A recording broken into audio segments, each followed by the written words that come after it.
आपको दिखाते हैं आज की 4 बड़ी खबरें। तो पहली खबर पीएम मोदी की होगी। पीएम नरेंद्र मोदी आज रेडियो शो मन की बात के 124वें एपिसोड के तहत देश को संबोधित करेंगे। स्वतंत्रता दिवस के कार्यक्रमों पर कर सकते हैं चर्चा। तो दूसरी खबर में बात करेंगे पीएम मोदी के तमिलनाडु दौरे की।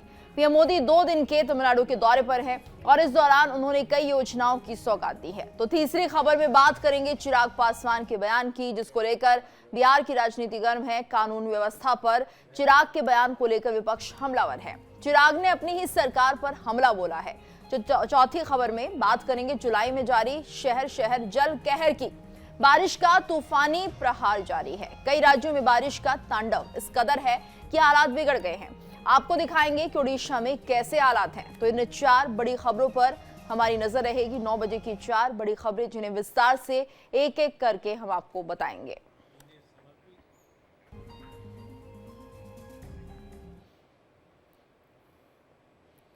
तो आइए सबसे पहले बात करते हैं पहली और बड़ी खबर की। प्रधानमंत्री नरेंद्र मोदी आज रेडियो शो मन की बात के 124वें एपिसोड के तहत देश को संबोधित करेंगे। तो मन की बात का टेलीकास्ट सुबह 11 बजे होगा और मन की बात में पीएम स्वतंत्रता दिवस से जुड़े कार्यक्रमों पर बात कर सकते हैं। इसके अलावा पीएम मोदी इस महीने में हुई विदेश यात्रा पर चर्चा कर सकते हैं। तो जुलाई के महीने में पीएम मोदी ने ब्रिटेन, मालदीव, ब्राजील, घाना, अर्जेंटीना, नामीबिया और त्रिनिदाद टोबैगो की यात्रा की है।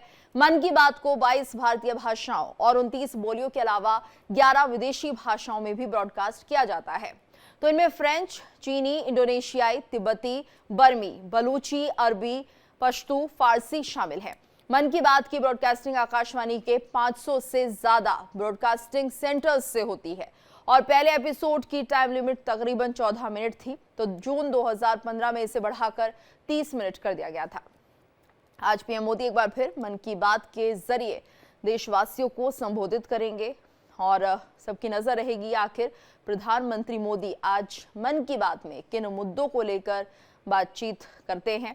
124वां ये एपिसोड होगा। तो सुबह 11 बजे रेडियो पर मन की बात कार्यक्रम का सीधा प्रसारण होगा। आज प्रधानमंत्री मोदी कई मुद्दों को लेकर बातचीत कर सकते हैं और अक्सर हम देखते हैं पीएम मोदी मन की बात में पर्यावरण को लेकर चर्चा करते हैं। देश के राज्यों से जो लोग अहम योगदान करते हैं किसी भी काम को लेकर, उसका जिक्र भी प्रधानमंत्री मोदी करते हैं। तो ऐसे में पीएम मोदी आज मन की बात करेंगे 11 बजे। क्या कुछ रहेगा इस मन की बात में देखना होगा, लेकिन इतना जरूर कहा जा सकता है कुछ मुद्दों को लेकर वो जरूर बात करेंगे और जिनमें कम से कम पर्यावरण प्रमुखता से रहेगा। यानी कि पर्यावरण को लेकर भी वो हमेशा चर्चा करते हैं, जिससे कि लोगों के अंदर जागरूकता हो। और ऐसे में अगर कोई भी व्यक्ति बेहतरीन काम करता है, देश के किसी भी हिस्से से कोई तस्वीर, कोई चिट्ठी जो उन्हें लगती है कि सभी के साथ साझा करनी चाहिए, तो मन की बात के जरिए ऐसा करते भी हैं। और ज्यादा जानकारी के लिए बात करेंगे मेरी सहयोगी किरण से, जो कि न्यूज रूम से मेरे साथ जुड़ी हुई हैं। किरण, देखिए मन की बात में हम देखते हैं कि प्रधानमंत्री मोदी जो ताज़ा मुद्दे होते हैं उनको लेकर चर्चा करते हैं, लेकिन इसमें पर्यावरण भी एक अहम मुद्दा होता है और हमेशा कुछ ना कुछ बातें वो पर्यावरण को लेकर जरूर करते हैं। आज क्या रह सकता है मन की बात में? बिल्कुल, ये 124वां एपिसोड है प्रधानमंत्री के मन की बात का और देखिए तकरीबन 11 बजे जो है इसका प्रसारण होगा गीतू। और प्रधानमंत्री सबसे पहले तो उन चीज़ों को देखते हैं जो चिट्ठियां उनके पास आई होती हैं, उसमें वो देखते हैं कि कौन कौन अपनी बातों को क्या क्या रखता है और उसका जिक्र करते हैं। कई बार तो ऐसी भी चीज़ें होती हैं जिसमें वो उनके साथ बातचीत भी करते हैं मन की बात के जरिए। इन सब के बीच में इस बार जो है मुख्य मुद्दे के तौर पर देखिए मौसम की बात तो वो ज़रूर यहाँ पर करेंगे। जिस तरह से मौसम का एक कहर जारी है, लोगों से वो ये कहते हुए दिखाई देंगे कि एहतियातन जो है आप कदम भी उठाइए। इन सब के साथ उनका 2 दिवसीय दौरा ब्रिटेन का भी रहा था और उसके बाद मालदीव का भी रहा था। तो वहाँ की चीज़ें भी जो है वो लोगों के सामने, क्योंकि देखिए जब मालदीव पहुँचे, ब्रिटेन पहुँचे थे, तो वहाँ पर उन्होंने एक पौधा भेंट किया था और पौधा भेंट किया था उस अभियान के तहत जो एक माँ के नाम, और यही अभियान अभी फिलहाल पूरे भारत में जो है वो जारी है, जिसका 1 साल जो है पूरा हो चुका है। तो इसका भी जिक्र जो है वो करते हुए दिखाई देंगे। इन सब के बीच में कई और महत्वपूर्ण बातें हैं जिसको यहाँ पर प्रधानमंत्री जो है अपने मन की बात में जो है वो रखेंगे। इन सब के साथ में हमने कई बार देखा है कि जब खिलाड़ी जो है कहीं से लौटते हैं, कोई गेम से लौटते हैं, चाहे वो सफल रहे हो असफल रहे हो, उनके साथ भी उनकी बातचीत होती है, तो उसका भी एक संदेश जो है वो देते हुए दिखाई देते हैं। बिल्कुल किरण, और ये हमेशा प्रधानमंत्री मोदी जो है वो ऐसा करते हुए नजर आते हैं। कोई भी ताजा मुद्दा जो रहता है उसको लेकर जरूर चर्चा करते हैं, कोई ऐसी तस्वीर। साथ ही हमने ये भी देखा जो पारंपरिक कलाएं हैं उनका जिक्र भी प्रधानमंत्री मोदी करते हैं। देश के उस कोने से जहां पर शायद लोगों को जानकारी नहीं होती, वहां से भी अगर कोई ऐसी बेहतरीन चिट्ठी उनके पास आती है जिसमें किसी भी तरह से पर्यावरण को लेकर, दूसरी बातों को लेकर अगर कुछ जिक्र होता है तो पूरे देश से साझा करते हैं। पहले भी हमने देखा जब प्रधानमंत्री मोदी ने मिट्टी के खिलौनों की बात की थी, और उस वक्त हमने ये देखा कि किस तरह से मिट्टी के खिलौने चर्चा में आ गए थे, उसके फायदे बताए कि किस तरह से पर्यावरण के लिए सुरक्षित हैं। फिर एक पेड़ मां के नाम का संदेश भी उन्होंने इसी मंच से दिया था। तो ऐसे में कुल मिलाकर ये माने कि कम से कम जब वो मन की बात करते हैं तो पर्यावरण को लेकर बहुत ज्यादा सजग खुद भी रहते हैं और दूसरों को भी करते हैं। बिल्कुल गीतू, आपने बहुत सही कहा है कि पर्यावरण को लेकर के जो है बहुत ज्यादा सजगता जो है प्रधानमंत्री में रहती है, और प्रधानमंत्री ये चाहते हैं जो सजगता मेरे में है वो भारत के हर वासी के अंदर में आए। और देखिए जो हम स्वास्थ्य को लेकर के देखते हैं, उसको लेकर के भी कई बार योगा का जिक्र किया, उसे एक इंटरनेशनल तौर पर जो है योगा को उन्होंने उभारा है। और इसकी भी अगर कहें तो क्रेडिट जो है वो प्रधानमंत्री नरेंद्र मोदी को ही जाता है, जब ये योगा दिवस के तौर पर, इंटरनेशनल दिवस के तौर पर जो है मनाया जाता है। उसके बाद हमने साफ सफाई अभियान को भी देखा कि किस तरह से साफ सफाई अभियान को लेकर के भी प्रधानमंत्री ने हर किसी को सजग किया, एक पेड़ मां के नाम के जरिए जो है, क्योंकि मां के साथ एक जो है इमोशनल हर किसी का रिलेशन, एक संबंध होता है, और उसको उन्होंने एक पेड़ से जो है वो जोड़ा है। उन्होंने कहा है मां के नाम आप पेड़ लगाए, और मुझे लगता है कि मां के लिए हर कोई हर कुछ कर सकता है। तो मुझे लग रहा है कि प्रधानमंत्री ने इसीलिए यहां पर इस अभियान का नाम भी यही रखा है। इन सबके साथ साथ आगे आने वाले दिनों में, और देखिए मुझे लग रहा है कि यहां पर शुभांशु शुक्ला की भी बात जरूर होगी जब ये मन की बात होगी, क्योंकि जिस तरह से एक नई ऊंचाइयों को भारत यहां पर छू रहा है, गगन यान जो है, तो उसका भी जिक्र करते हुए दिखाई देंगे। और संभवतः कहीं ना कहीं, वैसे ये मुद्दा जो है वो हो जाता है बिहार के विधानसभा चुनाव से, लेकिन एसआईआर या तो फिर एक नागरिकता को लेकर के, या यानी तो चुनाव कई मुद्दे हो सकते हैं जो कि आज आज मन की बात में सुनने को मिल सकते हैं। संभावनाएं बहुत कुछ हैं, क्या कहेंगे नजर रहेगी। आप हमारे साथ बने रहिए। एक और बड़ी खबर आ रही है, जरा अपने दर्शकों को उससे भी हम रूबरू कराते हैं। प्रधानमंत्री नरेंद्र मोदी के तमिलनाडु दौरे का आज दूसरा दिन है। पीएम मोदी आज कई कार्यक्रमों में शामिल होंगे, और पीएम मोदी तिरुचिरापल्ली के चोलपुरम मंदिर जाएंगे, तो वहां विधि विधान से पूजा अर्चना करेंगे, और इसके बाद तिरुवथिरई महोत्सव में भाग लेंगे। फिर पीएम सम्राट राजेंद्र चोल प्रथम की जयंती समारोह में शामिल होंगे और विशाल जनसभा को संबोधित करेंगे। इसके अलावा मोदी राजेंद्र चोल प्रथम के सम्मान में स्मारक सिक्का भी जारी करेंगे। तो देखिए, ये प्रधानमंत्री मोदी का कार्यक्रम है। ब्रिटेन और मालदीव की अपनी यात्रा से लौटने के बाद प्रधानमंत्री नरेंद्र मोदी तमिलनाडु पहुंचे हैं, और तमिलनाडु के तूतीकोरिन में पीएम मोदी ने 4,800 करोड़ से ज्यादा की विकास परियोजनाओं का उद्घाटन और शिलान्यास किया। इनमें एयरपोर्ट का नया टर्मिनल, हाईवे, पोर्ट और रेलवे और पावर ट्रांसमिशन प्रोजेक्ट भी शामिल है। तो पीएम मोदी ने कहा, आज भारत सरकार का मेक इन इंडिया और मिशन मैन्युफैक्चरिंग पर बहुत जोर है। लोगों ने ऑपरेशन सिंदूर के दौरान मेक इन इंडिया की ताकत देखी है। आतंक के ठिकानों को मिट्टी में मिलाने में स्वदेशी हथियारों ने एक बड़ी भूमिका निभाई है। तो भारत में बने हथियार आतंक के आकाओं की नींद उड़ाए हुए हैं। आप सभी ने अभी ऑपरेशन सिंदूर के दौरान मेक इन इंडिया की ताकत देखी है।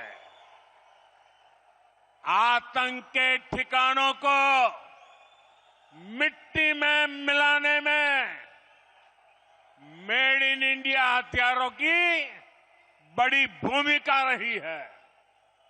भारत में बने हथियार आज भी आतंक के आकाओं की नींद उड़ाए हुए हैं। और आइए सीधे रुख करता है मेरी सहयोगी किरण का। किरण, देखिए, तो ये तमिलनाडु का दौरा है, 2 दिन का दौरा, आज दूसरा दिन है इस दौरे का, और आज कई विशेष कार्यक्रम प्रधानमंत्री मोदी को करने हैं। क्या जानकारी इन कार्यक्रमों को लेकर?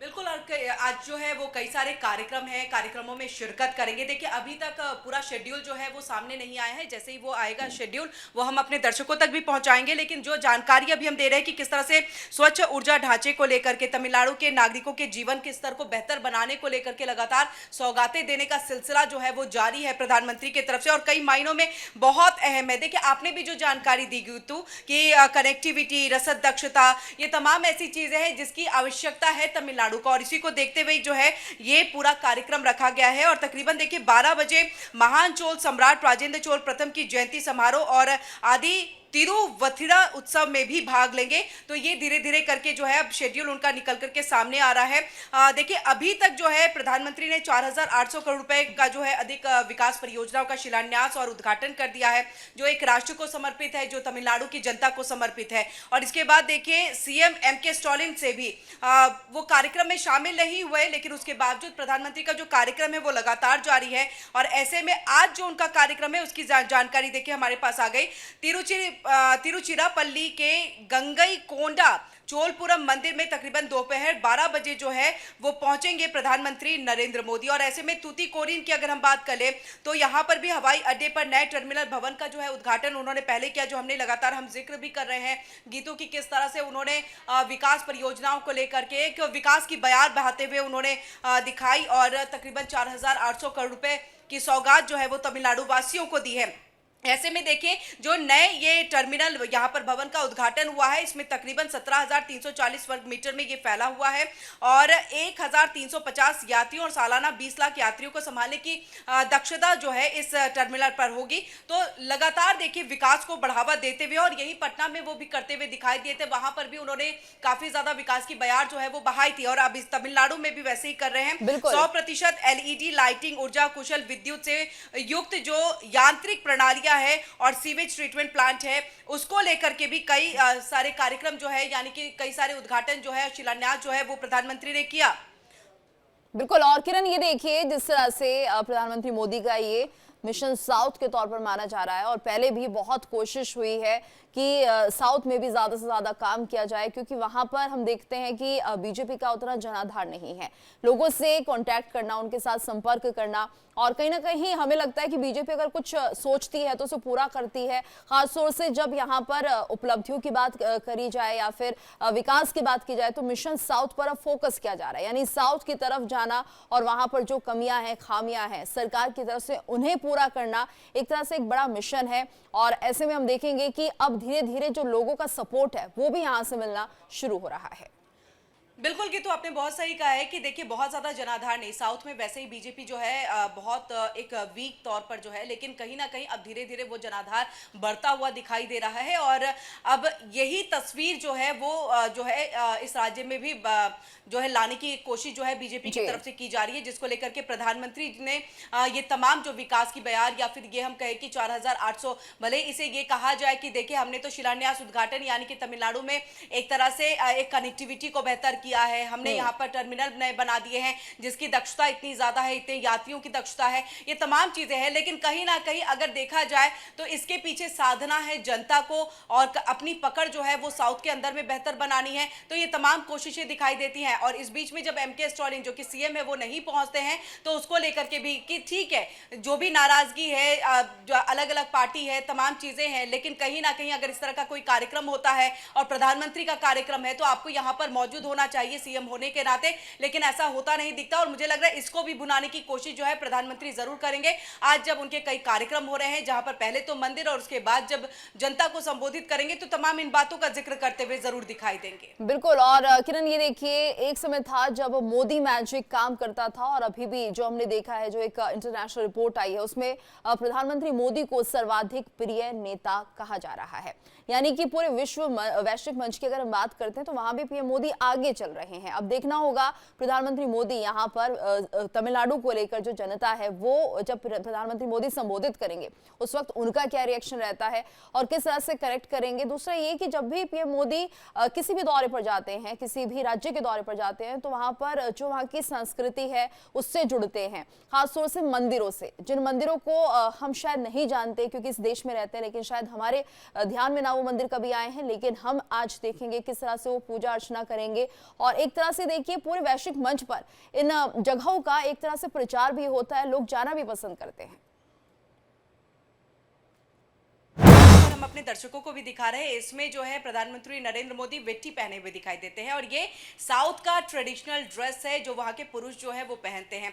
प्रधानमंत्री को अक्सर आपने देखा होगा कुर्ता पजामे में, आपने अन्य जो है अपने कई बार, बहुत ही रेयर, लेकिन हमने देखा है कि उन्होंने ब्लेजर पहना हो, कोट पहना हो इस तरह से, लेकिन वो अपने देश के पारंपरिक परिधान को सबसे ज्यादा जो है वो पहनते हैं। और जब साउथ पहुंचे हैं तो इससे वो अछूते नहीं, यानी कि उन्होंने ये नहीं कहा कि नहीं मैं कुर्ते पजामे में ही जाऊंगा, वहां पर ये वेट्टी पहने हुए हैं और ऐसे में लोगों से कनेक्ट करने की कोशिश। बिल्कुल किरण, वहां की संस्कृति को लोगों के सामने लेकर आना ये प्रधानमंत्री मोदी का कहीं ना कहीं एक तरह से कहीं लक्ष्य भी होता है कि वो दिखाना चाहते हैं हमारे देश के कितनी विविधता है और वो सबके सामने आती है। धन्यवाद आपका इस पूरी जानकारी के लिए। चलिए आगे बढ़ते। केंद्रीय मंत्री चिराग पासवान ने नीतीश सरकार पर निशाना साधा है। कानून व्यवस्था की स्थिति पर चिराग ने बिहार सरकार पर हमला बोलते हुए कहा कि मुझे दुख है कि मैं यहां ऐसी सरकार का समर्थन कर रहा हूं। बिहार में एक के बाद एक हत्याएं, अपहरण, लूटपाट, डकैती, रेप की घटनाएं हो रही हैं और अब ऐसा लग रहा है जैसे प्रशासन इन घटनाओं को रोकने में पूरी तरह से असमर्थ है। बता दें कि चिराग पासवान हाल ही के दिनों में कई बार ऐसे बयान दे चुके हैं जिससे राज्य और केंद्र में मौजूद एनडीए सरकार के सामने असहज स्थिति पैदा हुई है। चिराग पासवान की पार्टी एनडीए के साथ केंद्र में भी है और राज्य में भी, और इस बार भी वो बिहार विधानसभा चुनाव में एनडीए के साथ ही चुनाव लड़ने की तैयारी कर रहे हैं। मुझे इस बात का दुख होता है कि मैं एक ऐसी सरकार का यहाँ पे समर्थन कर, जहां पे अपराध पूरी तरीके से बेलगाम हो चुका है। इस पे नियंत्रण पाना जरूरी होगा, नहीं तो इस तरीके से बिहार और बिहारियों की जिंदगी से होता हुआ खिलवाड़ बिहार को बहुत बुरे अंजाम तक। और वहीं बिहार में विधानसभा चुनाव से पहले राजनीतिक गलियारों में कानून व्यवस्था एक बड़ा मुद्दा बनकर उभरा है। खुद केंद्रीय मंत्री चिराग पासवान ने नीतीश कुमार सरकार की निंदा कर दी है, जिस पर बवाल मच गया है। चिराग के बयान पर नेता प्रतिपक्ष तेजस्वी यादव ने बड़ा बयान दिया। तेजस्वी ने कहा कि अब कानून व्यवस्था नहीं बल्कि पूरी तरह से आपराधिक अव्यवस्था है और चिराग पासवान ये मुद्दा उठा रहे हैं, वो भी सरकार का ही एक हिस्सा है। ये अपराध तो इतना बढ़ गया है कि अपराधी विजय और सम्राट हो चुके हैं। क्रिमिनल डिसऑर्डर हो चुका है लॉ एंड ऑर्डर का, और चिराग पासवान जी ये उठा रहे हैं, मुद्दा उठा रहे हैं, वो भी तो सरकार का ही अंग है। और आप तो केंद्र मंत्री इतने ताकतवर हैं, आपके तो 5-5 एमपी हैं, तब आप अपने आप को इतना कमजोर क्यों समझ रहे हैं? चिराग पासवान जी एक तो अपनी सरकार और नीतीश जी पे उंगली उठा रहे हैं, और दूसरा ये दिखा रहे हैं कि वो कितने कमजोर हो चुके हैं। अरे आपको लगता है कि अपराध बिहार में इतना बढ़ गया है, बलात्कार हो रहा है, बिहार में इतना भ्रष्टाचार बढ़ गया है, तब भी आप उसी गठबंधन में क्यों हैं? क्योंकि आपको कुर्सी से प्यार है और आप इतने कमजोर हो चुके हैं कि आप सरकार में रह के भी कुछ नहीं कर सकते। सोच करके खत्म कर दीजिएगा। तो ये तो बहुत कमजोर अपने आप को साबित करने वाला बयान उन्होंने दिया है, और ये तो सच्चाई है। जो अभी जो बच्ची के साथ एम्बुलेंस में जो गैंगरेप हुआ गया में, आपका ये बहाली जो हो रहा था उसमें दौड़ लगा रही थी होमगार्ड वाले में, क्या स्थिति है भाई? ऐसा आज तक बिहार में हुआ है क्या? कितनी शर्मनाक बात है।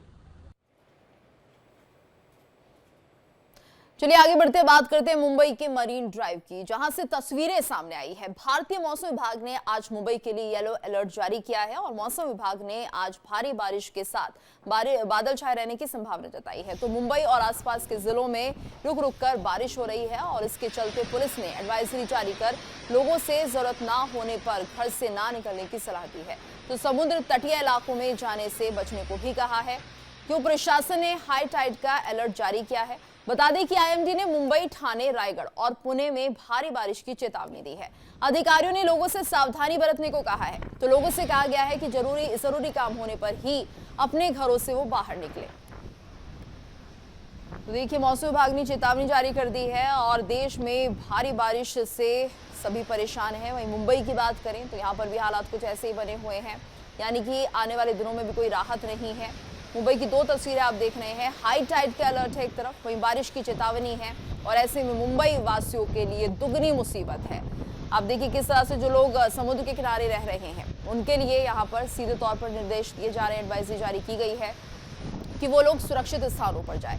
मछुआरों को सलाह दी जा रही है कि किसी भी तरह से समुद्र में मछली पकड़ने के लिए ना जाए। वहीं मुंबई में भी यही हालात है, जहां पर भारी बारिश का अलर्ट जारी किया है। तो देखिए, मौसम की मार से देश का हाल बेहाल है। नदी किनारे बसे लोगों का जीवन खतरे से घिरा हुआ दिख रहा है, तो लगातार बाढ़ का खतरा बना हुआ है। तस्वीरें ओडिशा के भद्रक से भी सामने आई हैं, जहां पर वैतरणा नदी खतरे के निशान को पार कर गई है। नदी का पानी बढ़ने से कई जिलों में बाढ़ की चेतावनी जारी कर दी गई है। तो देखिए, वैतरणी नदी है ये, जहां पर नदी का रौद्र रूप दिख रहा है। ओडिशा में वैतरणी नदी का ये रौद्र रूप किसी को भी डराने वाला हो सकता है। तो यहाँ पर अभी भी अलर्ट जारी किया जा रहा है, क्योंकि भारी बारिश के चलते वैतरणी नदी खतरे के निशान को पार कर गई है। जो आसपास के इलाके हैं उन्हें खाली कराया जा रहा है।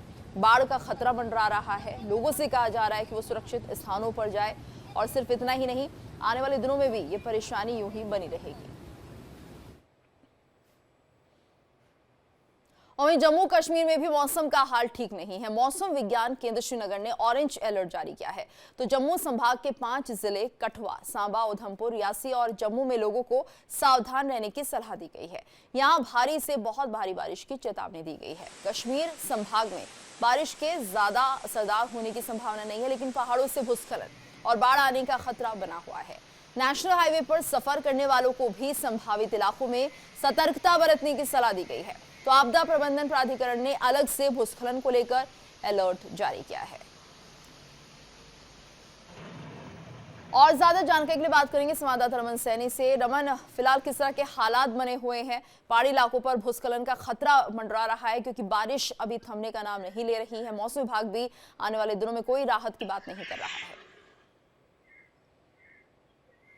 जी बिल्कुल गीतू, देखिए जिस तरीके से लगातार जम्मू कश्मीर हो या फिर पहाड़ी राज्य हो, वहां पर लगातार बारिश का दौर जो है वो चल रहा। हालांकि 24 तारीख से लेकर 26 तारीख तक जो है वो थोड़ा सा मौसम ठीक रहा था, बारिश इतनी ज्यादा नहीं हुई थी। लेकिन कल दोपहर जिस तरीके से बारिश हुई है और उसके बाद आज से फिर यानी कि 27 तारीख से लेकर 29 से 30 तारीख तक जो है वो लगातार बाढ़ और बारिश का खतरा, उसका अंदेशा जो है वो मौसम विभाग की तरफ से जताया गया है। और जिस तरीके से पिछले दिनों भी हमने देखा कि जम्मू के अंदर काफी ज्यादा बारिश हुई, तो 5 डिस्ट्रिक्ट हैं जो जम्मू खित्ते के, जिसमें रियासी, उधमपुर, जम्मू, सांबा और कठुआ, ये इलाके हैं जहां पर फिलहाल अलर्ट जारी किया गया है। फिलहाल अगर हम देखें मैदानी इलाके में, जो शहरी इलाके हैं, वहां पर बारिश का दौर शुरू नहीं हुआ है, लेकिन पहाड़ी इलाकों में कुछ बूंदाबांदी जरूर हो रही है, जिससे आने वाले दिनों में जो है, आने वाले 1 या 2 दिनों में देखेंगे तो एक बार फिर बाढ़ का जो है वो खतरा बढ़ जाएगा। न केवल जम्मू कश्मीर में, बल्कि बात करें तो ये 27 तारीख से 29 तारीख के बीच में हिमाचल प्रदेश और उत्तराखंड, यानी कि जितने भी पहाड़ी राज्य हैं, यहाँ पर बाढ़ और बारिश का खतरा जो है वो बना रहेगा। इस बात को लेकर मौसम विभाग की तरफ से अंदेशा जताया गया है। साथ ही साथ में पश्चिमी भारत की बात करें तो गुजरात के अहमदाबाद में जिस तरीके से लगातार बारिश हो रही है, वहां पर सड़कें जलमग्न होती हुई नजर आ रही हैं। महाराष्ट्र में अगर हम देखें तो मुंबई में लगातार बारिश का दौर चल रहा है। हाई टाइड जो है वहां पर आने की आशंका जाहिर की गई है, जिसके चलते जितने भी पर्यटक समुद्र किनारे जाने वाले हैं उनको फिलहाल जाने से रोका गया है। उनके लिए एडवाइजरीज जो है वो जारी की गई है। तो आने वाले अभी करीबन 2-3 दिनों तक किसी भी तरीके की कोई राहत मिलती हुई जो है वो नजर नहीं आ रही है। जम्मू कश्मीर में भी 27 तारीख से लेकर 29 तारीख तक मौसम विभाग की तरफ से अलर्ट जारी किया गया है कि मध्यम से लेकर और भारी दर्जे तक जो बारिश जो है वो पहाड़ी इलाकों के अंदर जो है वो दर्ज की जा सकती है, जिसकी वजह से नदी नाले होंगे उनमें एक बार फिर उफान आ सकता है। और इसीलिए नदी नालों से दूर रहने की हिदायत जो है वो मौसम विभाग की तरफ से दी गई है। खासतौर पर जो किसान हैं उनको भी कहा गया है कि 27 तारीख से लेकर 29 तारीख के बीच में अपने खेतों में कोई ज्यादा खाद डालने या बाकी जो काम है उनको थोड़ा सा अवॉइड कीजिए, क्योंकि 29 तारीख के बाद एक बार फिर जब मौसम साफ होगा तो फिर जाकर आप ये इन सब कामों को कर सकते हैं। तो निश्चित रूप में जिस तरीके से लगातार पूरे भारतवर्ष में मानसून सक्रिय नजर आ रहा है, पश्चिम से लेकर उत्तर और उत्तर से लेकर पूरब और दक्षिण के राज्य जो है वह सब जगह पर बारिश और का अलर्ट जो है वो जारी किया गया है। तो निश्चित रूप में आने वाले अभी 2-3 दिनों तक किसी तरीके की कोई राहत मिलती हुई नजर नहीं आ रही है। गीतू, बिल्कुल। और रमन, ये देखिए जो तस्वीरें सामने आ रही है, ऐसे में लोगों से कहा जा रहा है कि जो नदी के आसपास लोग रहते हैं वो सुरक्षित स्थानों पर चले जाएं। साथ ही ये भी एडवाइजरी जारी की जा रही है कि अगर नदी किनारे लोग पिकनिक मनाना चाहते हैं, घूमने जाने की कोशिश कर रहे हैं, तो वो कम से कम इस मौसम में थोड़ी दूरी बनाकर रखें, क्योंकि हम देखते हैं कि लगातार कई बार ऐसे हादसे हो जाते हैं और कहीं ना कहीं लोग जो है असावधानी बरतते हैं, जिसके चलते इस तरह का खामियाजा उठाना पड़ता है। जी हाँ, बिल्कुल सही आपने कहा कि जो पहाड़ी राज्य है वहाँ पर बरसाती नाले होते हैं, बरसाती नदियाँ होती हैं, और यहाँ पर जब भारी बारिश पहाड़ों पर होती है तो वो पानी सारा का सारा नदी और नालों के जरिए फिर नदी में जो है वो पहुँचता है, और ऐसे में अचानक फ्लैश फ्लड आ जाता है। पता भी नहीं लगता है कि कब पानी का जलस्तर बढ़ गया, और ऐसे में अगर कोई नदी में गया होगा तो उसकी जान जो है वो संकट में पड़ सकती है। और जब पहाड़ी इलाकों में इस तरीके की बारिश होती है तो नदी नालों के उफान के साथ ये पानी जाकर जब नदियों में मिलता है तो मैदानी इलाकों में भी इसका असर देखने को मिल रहा है। जिस तरीके से दिल्ली की अगर हम बात करें तो हाथीकुंड बैराज से जिस तरीके से पानी छोड़ा गया है तो जमुना का जलस्तर जो है वो लगातार बढ़ता हुआ नजर आ रहा है। ऐसे में जो जमुना के साथ निचले इलाकों में रहने वाले दिल्ली में जो लोग हैं उनके लिए भी जो है वो अलर्ट जारी किया गया, और साथ तौर पर कहा गया है कि आप इस मानसून के मौसम में किसी भी तरीके से जो नदी नाले हैं उनके किनारे ना जाएं या उनके बीच में ना जाएं, क्योंकि ऐसा करना कहीं ना कहीं आपके लिए जान से जोखिम भरा हो सकता है। तो ये हिदायत जो है वो लगातार प्रशासन की तरफ से दिए जा रहे हैं। प्रशासन ने जो है वो कई जगह पर अपने बंदोबस्त भी किए गए हैं कि जहां पर लोग टूरिस्ट पॉइंट के अंदर कहीं झरना है, कहीं नदी नाले हैं जहां पर टूरिस्ट जाते हैं वहां पर अपना पिकनिक मनाने के लिए, तो वहां पर भी रोक जो है वो लगा दी गई है। बाकायदा पुलिस की डिप्लॉयमेंट जो है की गई है। खासतौर पर जम्मू कश्मीर की अगर हम बात करें तो पुंछ, राजौरी, उधमपुर, डोडा, किश्तवाड़ का एक ऐसा इलाका है जो काफी दुर्गम और पहाड़ी इलाका है, और यहाँ पर जब बारिश होती है तो यहाँ के नदी नालों जो है वो बहुत ज्यादा कटाव करना शुरू कर देते हैं। बाढ़ का स्थिति जो है वो बन जाती है। कई सारी पुल जो है वो पिछले दिनों हमने देखा कि जब बरसात आई तो वो पूरी तरीके से धराशायी हो गई। तो ये स्थिति जो है वो अभी भी बरकरार है, और मौसम विभाग की तरफ से ये बताया गया है कि आने वाले 29 तारीख तक अभी किसी तरीके की कोई बहुत बड़ी राहत मिलती हुई नजर नहीं आ रही है। गीतू, बिल्कुल, यानी आने वाले दिनों में कोई राहत नहीं मिलेगी। अभी लोगों को इस परेशानी से दो चार होना होगा, लेकिन सावधानी भी लोगों को बरतनी चाहिए और इस तरीके के नदी नालों से दूरी बनाए रखना चाहिए। धन्यवाद आपका इस पूरी जानकारी के लिए।